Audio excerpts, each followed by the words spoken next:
你哋嗰副青 BB 嘅韭菜車牌，今次有救啦！雷總喺兩會上面建議優化新能源車號牌設計，希望重新調研車牌嘅樣式，拓展車牌嘅智能化功能。連雷總都頂唔順呢副青 BB 嘅綠牌，有網友吐槽話小米縮柒掛咗綠牌之後咧，就似網約車。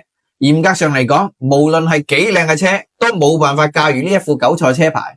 主要係嗰隻色水毀滅性太強。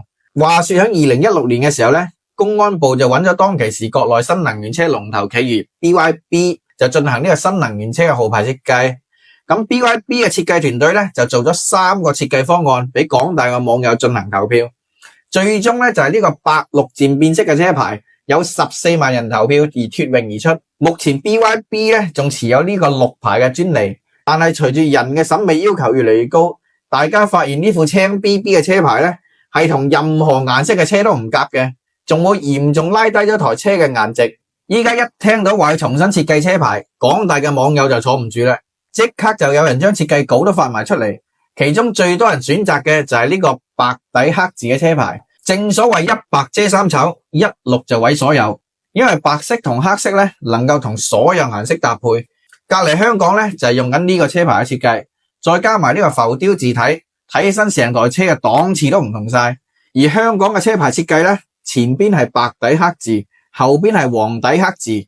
因為黃色嘅車牌咧有效起到警示作用，可以降低一定程度嘅追尾風險。我哋再嚟睇下非常之有特色嘅美麗國車牌設計，佢唔單止係車牌標識，更加係地方文化嘅縮影。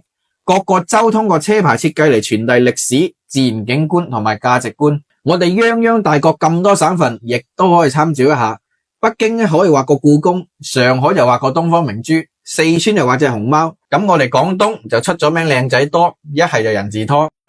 今次雷總帶頭重新設計車牌，唔單止係要從外觀上面進行升級，而且仲係要搞智能化車牌，將 ETC 功能、停車交費功能、呼叫車主移車同埋電子行駛證全部都融入響一副智能車牌入邊。至於材質方面會唔會用亞加力或者採用金屬面板，暫時呢點就仲未確定，但係小米嘅設計咧應該就唔會令大家失望。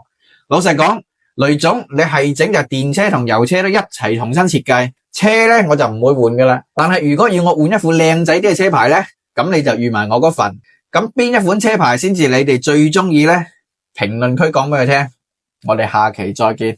我打了搞過來，你們還沒明星。